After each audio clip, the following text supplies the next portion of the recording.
நண்பர்களே, நம்ம மிகப்பெரிய கண்டென்ட் ஒன்று மிஸ் பண்ற நண்பர்களே. வீட்டுக்குள்ள வின்னர் அக்கா வந்திருக்காங்கல்ல, வின்னர் அக்கா வந்து அருணுக்கு ப்ரப்போஸ் பண்ணலாம்னு சொல்லி ஆல்ரெடி பிளான்லாம் பண்ணி வச்சிருந்திருக்காங்க. பட் கடைசி நேரத்தில் அந்த பிளானை பண்ணாம விட்டுருந்திருக்காங்க. ஏன்னு கேட்டா கண்ணு பற்றோன்னு சொல்லிட்டு பண்ணாம விட்டாங்களாம். அப்போ ஒரு பிளான் இருந்திருக்கு, வீட்டுக்குள்ள ஒரு கண்டென்ட் பண்ணலாம் ட்ரை பண்ணியிருந்தீங்க. நல்ல வேலை பண்ணலக்கா.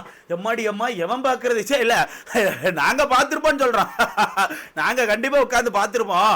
முக்கியமா இந்த இடத்துல ஒரு மனிதருக்கு நான் நன்றி சொல்லி ஆகணும் நண்பர்களே. நீங்க என்ன நினைச்சாலும் சரி, நான் அந்த ஒரு நபருக்கு கண்டிப்பா நன்றி சொல்லி ஆகணும். ஈரோடு மகேஷ் அண்ணே, ரொம்ப நன்றிண்ணே. நல்ல வேலை நீங்க ஈவினிங் அப்புறம் வீட்டுக்குள்ள நீங்களும் சேர்ந்து வந்தீங்க. ஒருவேளை நீங்க வரலன்னா இந்த லைவ் எப்படி போயிருக்குன்னு எனக்கு தெரியல. என்ன நான் வந்து இதை யோசிச்சு கூட என்னால பார்க்க முடியல. ஒரு மாதிரி எங்கேயோ இழுத்துட்டு போயிருந்திருக்கும். அது எனக்கு என்னது கிரிஞ்சா. ஏங்க சும்மா இருங்க, சும்மா ஏதாவது சொல்லிட்டு அமெரிக்கல அது வேற யாரோ சொல்றாங்க, நீங்க தட்டி விடுங்க. அப்பெல்லாம் எதுவுமே இல்லை, அப்பெல்லாம் எதுவுமே இல்லை.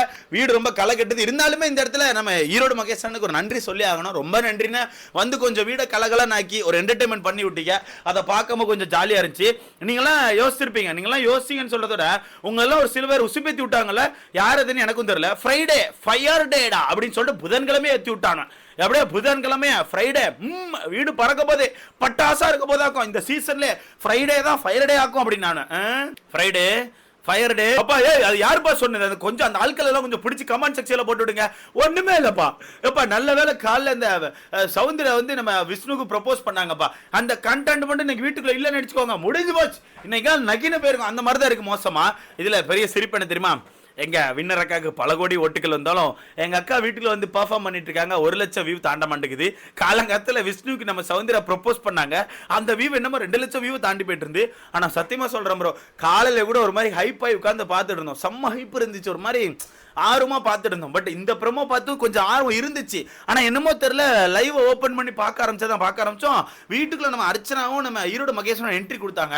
என்ட்ரி கொடுத்து ஒரு 5 மினிட்ஸ்ல மக்களுக்கு தெரிஞ்சு போச்சு போல, ஆஹா இது சரிப்பட்டு வராதுடா, இது ஒரு மாதிரி சரி இருக்காது போலன்னு சொல்லிட்டு மக்கள் எல்லாம் ஒரு மாதிரி லைவ் பார்க்கல, எல்லாம் எஸ்கேப் தலைதறிச்சு ஓடிட்டாங்க. ஏன்னா ஈரோடு மகேஷனை பொறுத்தவரைக்கும் வீட்டுக்குள்ள வந்து ஃபன் பண்ண ஆரம்பிச்சாங்க. நம்ம வின்னர் அக்காவை பொறுத்தவரைக்கும் அருணை கூட்டு தனக்கான பாசத்தை தெரிவிக்க ஆரம்பிச்சாங்க. 2 வகையான கண்டென்ட் நம்மளால பார்க்க. ஓகேவா, அது என்னென்ன கண்டென்ட் சொல்லி பார்த்துடலாமா? இல்ல ஈரோடு மகேஸ்வரனுக்கான ஃபன் எனக்கு ரொம்ப பிடிச்சிருந்துச்சு. ஏன்னா வீட்டுக்குள்ள வந்தோன்னே முத்துக்குமாரன் அந்த ஸ்வீட்லாம் எடுத்து கொடுக்குறான். எல்லாருமே வந்து நோ வானா நீ வந்திருக்கியானா, எங்களுக்காண்டி வந்திருக்கியானா, எனக்காண்டி வந்திருக்கியானா, யாருக்காண்டி வந்திருக்கானு சொல்லிட்டு ஒரு மாதிரி கேட்டு அதுல ஈரோடு மகேஸ்வரன் ஒரு ஃபன் பண்ணி என்ன ஃபன் பண்றானா, நான் வந்து என்ன சொல்லி அனுப்புனா நான் முத்துக்குமாரன் மஞ்சரி உங்க 2 பேருக்காண்டி தான். பட் நான் இப்போ சொல்றேன், நான் உங்க எல்லாருக்கும் சேர்த்து வந்திருக்கேன் அப்படின்னு மாதிரி ஒரு ஃபன் பண்ணிருப்பாப்ல. இதுல முத்துக்குமார் ரொம்ப ஹாப்பி, முத்துக்குமார் ரொம்ப ஹாப்பியா இருந்தாப்ல. ஆனா அந்த சைடு பார்த்தா மஞ்சரி ஹாப்பி இல்ல. ஏன்னா மஞ்சள் ஒரு ஸ்பெஷலான ஒரு பர்சன் எதிர்பார்த்துட்டு இருந்தாங்க போல. காலைல இருந்து சொல்லிக்கிட்டே இருந்தாங்க. பட் அந்த பர்சன் வரல அப்படின்னு ரொம்ப ஒரு மாதிரி அடப்போங்கண்ணா நீங்க எதுக்குண்ணா வந்தீங்க அப்படின்னு மாதிரி லோ ஆயிட்டாங்க. மற்றபடி எல்லாருமே லோ ஆயிட்டாங்க. ஏன்னா அவ்வளவுதானா, நீங்க தான் எங்களுக்குலாம் சேர்த்து வந்திருக்கீங்களா, அப்ப எங்களுக்குலாம் ஆள் தனியா வரமாட்டாங்களா அப்படின்னு மாதிரி ஒரு மாதிரி லோ ஆயிட்டாங்க. அம்பிட்டு தான் நம்ம கம்பெனில கொடுக்க முடியும் அப்படின்ற மாதிரி பஸ் டீம் வந்து அவ்வளவு பேர் தான் உள்ள அனுப்பியிருக்காங்க. முடிஞ்சு போச்சு அப்படிங்கறத உண்மை. ஓகேவா, இதுல ஈரோடு மகேஸ்வரனை பொறுத்த வரைக்கும் உள்ள போயிட்டு எல்லாரும் லைனா உட்கார வச்சு அண்ணன் ஃபன் பண்ண ஆரம்பிச்சாப்ல.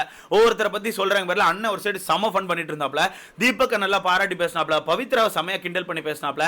இதுல ஜாக்லின் அட்டென்ஷன் சீக்கர் வாங்க அட்டென்ஷன் எங்க போனாலும் தேடிக்கினே இருக்கிறது. என்ன இதுல பெருசா மகேசனை கண்டுக்கல மீன்ஸ் எல்லாரும் பத்தி சொல்லிட்டே இருந்தாங்க. ஜாக்லினுக்கு பெருசா கண்டென்ட் எடுத்து வைக்கலன்னா ஜாக்லின் குறுக்க போய் அண்ணே சொல்லுங்க நம்மளை பத்தி சொல்லுங்க அண்ணே நம்ம இருமா உனக்கு கண்டென்ட் இருந்தா அந்த மனுஷன் சொல்லிருக்க மாட்டாரா? நீ ஏன் வீட்டுக்குள்ள ஒரு கன்னிங் கேம் போட்டுட்டு இருக்க? நீ ஒரு ஃபேக்கான பர்சன் அண்ணன் கண்டுபிடிச்சிட்டாரு போல. அண்ணன் வந்து ஜாக்லின் பக்கத்துல பெருசா போகவே மாட்டேங்காங்க. ஜாக்லின் தான் குறுக்க கண்டென்ட்ல போயிட்டு அண்ணன் ஏதாவது சொல்லுவாப்லன்னு சொல்லி தேடி பார்த்தா அண்ணன் பெருசா கண்டென்ட் கொடுத்த மாதிரியே இல்ல. ஆனா அண்ணன் மத்த ஆட்களை வச்சு பயங்கரமா ஃபன் பண்ணாப்ல. அருண் வச்சு ஃபன்னு, அர்ச்சனா வச்சுலாம் பொழந்து விட்டாப்ல. அர்ச்சனா வச்சுலாம் செம்ம ஃபன். சரி ஓகே, அப்படி கட் பண்ணி அந்த பக்கம் பார்த்தா அர்ச்சனா அருண் மாத்தி உட்காந்து காதலை வந்து இந்த ஏன் காதலை நீ வச்சுக்கோ, உன் காதலை ஏன்ட்டு கூட அப்படின்ற மாதிரி மாத்தி காதலை வந்து மாத்தி கொடுத்துட்டு இருக்காங்க. அதை பார்க்க நல்லா இருந்துச்சான்னு கேட்டீங்கன்னா எனக்கு தெரியல. உங்களோட கருத்தை நீங்க கமெண்ட்ல போடலாம். ஏன்னா நான் எதுவும் சொல்ல விரும்பல. ஸோ காதல் நல்லா இருந்துச்சு. இதுல 2 பேரும் மாத்தி சொல்லிக்கிட்டது என்னன்னா, நீ மெலிஞ்சிட்டே நீ ஒல்லி ஆயிட்டேன்னு சொல்லிட்டு இருந்தாங்க. என்ன கேட்டா உண்மையாவே அருண் வந்து பயங்கரமா லீன் ஆயிருக்காப்ல. நான் ஃபர்ஸ்ட் இந்த வீட்டுக்குள்ள வந்ததுக்கும் இப்பவும் கவனிக்குமோ பயங்கரமா லீன் ஆயிருக்காப்ல. அது பார்க்கவே சூப்பரா இருக்குது. உண்மையாவே அர்ச்சனா சொன்னாங்க வீட்டுக்குள்ள நல்லா லீனா இருக்கீங்க, வெளியே வந்து ஜிம் போயிட்டு இந்த பிசிக் மெயின்டைன் பண்ணீங்கன்னா சூப்பரா இருக்கும்னு சொன்னாங்க. என்ன பொறுத்தவரைக்கும் நானும் அதுதான் சொல்றேன். அருண் பிசிக் இப்போ கொஞ்சம் சமய மெயின்டைன் இருக்கு. ஸோ இந்த பிசிக் அவர் வெளியே போய் பயங்கரமா மெயின்டைன் பண்ணா நல்லா இருக்கும். நம்மளும் பிசிக்கை மெயின்டைன் பண்ணணும். தொப்பத்தொந்தியோட சுத்திட்டு இருக்கோம். பரவாயில்ல பார்த்துக்கலாம். நம்ம பிக் பாஸ் அப்புறம் அடுத்த சீசன் தானே, ஒன்றும் பிரச்சனை இல்லை. ஓகேவா, ஸோ அந்த வகையில் நல்லா இருந்துச்சு. ஆக்சுவலா மாத்தி பேசிக்கிட்டது. இதுல இவங்க கேட்கறாங்க ஏதாவது ப்ராஜெக்ட் இருக்கா, என்ன பண்ணிட்டு இருக்கா வீட்டில், டிவி பாக்குறியா, லைவ் பாக்குறேன்னு சொல்லி மாத்தி கேட்கறாங்க.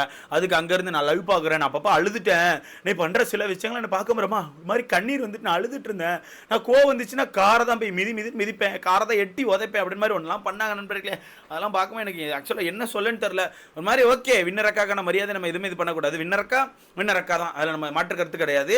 ஆனால் இந்த இடத்துல எனக்கு என்ன தோணுச்சுன்னா, கரெக்டான ஆப்பனண்ட் இல்லைன்னா யாரா இருந்தாலும் டம்மியா தான் ஃபீல் ஆகுங்களோ எனக்கு தோணுது. கரெக்டான ஆப்பனண்ட் இல்லைன்னா யாரா இருந்தாலுமே ஒரு களத்துல வந்து டம்மியா தான் ஃபீல் ஆகுறான்னு எனக்கு தோணுது. ஓப்பனாவே சொல்றேங்க. எனக்கு என்னமோ இந்த சீசன்ல அர்ச்சனா அவர்கள் வீட்டுக்குள்ள வந்திருந்தாங்கன்னா 50 நாள் தாண்டி இருப்பாங்களே எனக்கு தெரியல. ஏன்னா அந்த சீசனை பொறுத்த வரைக்கும் ஒயில் கார்டா உள்ள போய் மாயா பிரதீப் அப்படிங்கிற நிறைய விஷயங்கள் மட்டும்தான் அவங்களை மொத்தமா சுத்தி ஒரு மாதிரி தூக்கி விட்டுச்சு. இந்த சீசன் அந்த மாதிரி எந்த ஒரு கண்டென்ட்டுமே இல்லை. அதனால எனக்கு என்னமோ தோணுது, இந்த சீசன் அவங்க உள்ள வந்திருந்தாங்கன்னா பெருசா பீக் ஆயிருக்க மாட்டாங்களோன்னு தோணுது. ஏன்னா ஒரு மாதிரி வந்து இருந்துட்டு ஜாலியாக பேசிட்டு இருக்காங்க. அருண் ரொம்ப ஜாலியாக பேசிட்டு இருக்காங்க. வீட்டுக்குள்ள யார்கிட்ட கனெக்ட் ஆகிறான்னு கேட்டால் பெருசாக கனெக்ட் ஆகல. லாஸ்ட் சீசன்லுமே அப்படி தான் இருந்தாங்க, பெருசாக யார்ட்டுமே கனெக்ட் ஆகல. இந்த சீசனும் சேம் அதே மாதிரி தானே. ஈரோடு மகேசன் வீட்டுக்கு வந்து எல்லாத்தையும் கனெக்ட் ஆயிட்டாங்க. ரொம்ப ஜாலியாக எல்லாரையும் போட்டு கலாய்ச்சி தள்ளிட்டு இருக்காப்ல. அர்ச்சனா பொறுத்த வரைக்கும் பெருசாக கனெக்ட் ஆகல அப்படிங்கிறத உண்மை. ஓகேவா? இல்லை ஈரோடு மகேசனை பொறுத்த வரைக்கும் எல்லாரையும் போச்சு கலாய்ச்சிட்டு இருக்காப்ல. இதில் அண்ணனுக்கு பிடிச்ச பிளேயருங்க யாருன்னு கேட்டிங்கன்னா நம்ம ஜெஃப்ரி பிடிச்சிருக்கு. ஏன்னா ஜெஃப்ரி எழுப்பி ஓப்பனாக சொல்லிட்டாரு, உன்னை பார்க்கும்போது வியப்பா இருக்குப்பா, உன்ன மாதிரி ஒரு நபர் தான் இங்கே வரணும், உன்ன மாதிரி ஒரு நபர்லாம் இங்கே வந்து இவ்வளோ தூரம் வாழ்ந்து காட்டுறதுங்கிறது எவ்வளோ பெரிய விஷயம் தெரியுமா? நீ வாழ்ந்து காமிச்சிருக்க. இந்த விஷயம் வந்து உன்னோட ஜென்ரேஷனே மாற்றும், உன்னோட ஜென்ரேஷனே மொத்தமாக தலையை தூக்க வைக்கும்பா. நீ இந்த மாதிரி கண்டிப்பாக கடன் உழைப்பு போட்டுக்கிட்டே இருக்கணும், உன்னை பார்க்கும்போது எனக்கு ரொம்ப பெருமையாக இருக்குன்னு சொல்லி ஜெஃப்ரியை பார்த்து சொல்லியிருப்பாப்ல.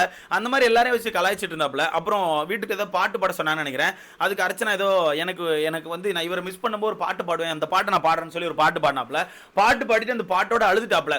அழுதோடனே எல்லாரும் சேர்ந்து அழாதீங்கன்னு சொல்லிட்டு இருக்கும்போது, இல்லை நான் வந்து என்னோட அழுகையை வந்து கரெக்டாக கண்ட்ரோல் பண்ணி தான் அழுதுட்டு இருக்கேன் அப்படிங்கும்போது சைட்ல இருந்து ஈரோடு மகேசன் அப்பெல்லாம் அழ முடியுமா என்ன, அப்பெல்லாம் ஒரு அழுக இருக்கா அப்படின்னு சொல்லி கேட்டுட்டு இருக்காப்ல. அது கேட்கும் போது நம்ம அக்கா ஒரு இதுக்கு சொல்றாங்க, அப்படி அழலாம்னா அழுதுட்டு இருக்கும்போது கண்ணீர் வரும்போது டக்குன்னு கண்ணெல்லாம் தூக்கி நம்ம வேற ஏதாவது யோசிச்சு ஆரம்பிச்சா கண்ணீர் உள்ள போயிடணும் அப்படின்ற மாதிரி சொல்றாங்க. இல்லை ஈரோடு மகேசன் செம ஃபன் பண்றாப்லங்கிறதா உண்மை. ஓகேவா? சரியான ஃபன் பண்ணியிருக்காப்ல, நல்ல ஒரு மோட்டிவேஷன் கொடுத்துருக்காப்ல. முக்கியமாக தீபக் அவர்களுக்கு நல்ல ஒரு மோட்டிவேஷன். நான் எதிர்பார்க்கவே இல்லை தீபக் இந்த அளவுக்கு ஒரு பிளே கொடுப்பாருன்னு சுத்தமாக எதிர்பார்க்கல. அந்த லெவலுக்கு ஒரு பிளே கொடுத்துட்டீங்க, வீட்டுக்குள்ள மரணமாஸ் பண்றீங்கன்னு சொல்லிட்டு தீபக் அவர்களுக்கு நல்ல ஒரு பாராட்டு கொடுத்துருக்காங்க. இது தீபக் அவர்களுக்கு கண்டிப்பா வேணும் நான் நினைக்கிறேன். நீ நினைக்கிற மாதிரி இல்லைங்க, அந்த மனுஷன் வீட்டுக்கு வந்து ஒரு 4 வாரங்கள்லாம் ரொம்ப டல்லா இருந்தாரு, பெருசா ஓட்டுகள் இல்ல, பெருசா சப்போர்ட் இல்ல. ஆனா அதுக்கப்புறம் இறங்கி ஒரு கேம் ஆட ஆரம்பிச்சாரு தெரியுமா, எங்கேயோ பீக் போயிட்டாப்ல. எனக்கு என்னமோ அந்த மனுஷன் வெளியே டீம்லாம் செட் பண்ணிட்டு வந்திருந்தாருன்னா அந்த மனுஷன் கூட ரன்னர் அப்போ இல்லை டைட்டில் வின்னர் கூட அடிச்சிருக்கலாம் எனக்கு தோணுது. ஏன்னா ஓப்பனாகவே சொல்கிறேன், ஓப்பனாகவே எனக்கு அப்படி தான் ஃபீல் ஆகுது. ஏன்னா அந்த அளவுக்கு டஃப் கொடுத்துட்டு இருக்காப்ல அந்த மனுஷன். எல்லாருக்கும் ஆப்போசிட்ல எவன் பார்க்காம டஃப் கொடுத்துட்டு இருக்காரு. சண்டகையில் என்ன பொறுத்தவரை தீபக் அவர்கள் பயங்கரமாக ஒரு டஃப்பான பிளேயர் தான் நான் சொல்லுவேன். ஸோ தீபக் அவர்களுக்கு நல்ல ஒரு மோட்டிவேஷன் கிடைச்சிருக்கு. இதில் வெளியே ஒரு பாட்டு போட்டு எல்லாம் டான்ஸ் ஆடிட்டு இருந்தாங்க. ஓகேவா? ஈவினிங் சாங் போட்டு இதில் எல்லாம் ஒவ்வொரு சைடு ஒரு மாதிரி ஆடிட்டு இருக்குது. ராணுவ எப்பவும் போல ஒரு மாதிரி தலைகீழ கடந்து ஆடிட்டு இருக்கான். அதுக்கு சைடில் இருந்து ஈரோடு மகேசனை சரியான ஒரு கவுண்டர் கொடுத்தாரு. எப்பா கையில் அடிப்பட்ட மண்டை பாதிக்குமா என்னன்னு சொல்லி கேட்கிறேன். இதை பார்க்கும்போது எனக்கே சிரிப்பா இருக்கு.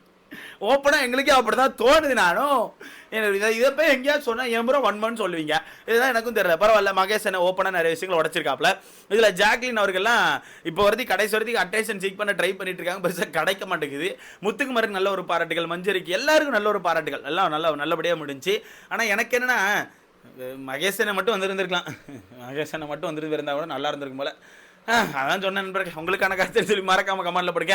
அந்த ஃப்ரைடே ஃபயர் டே அந்த ஆட்கள் யாருன்னு கொஞ்சம் பார்த்து பிடிச்சி வைங்க, நான் அப்புறமா வரேன்.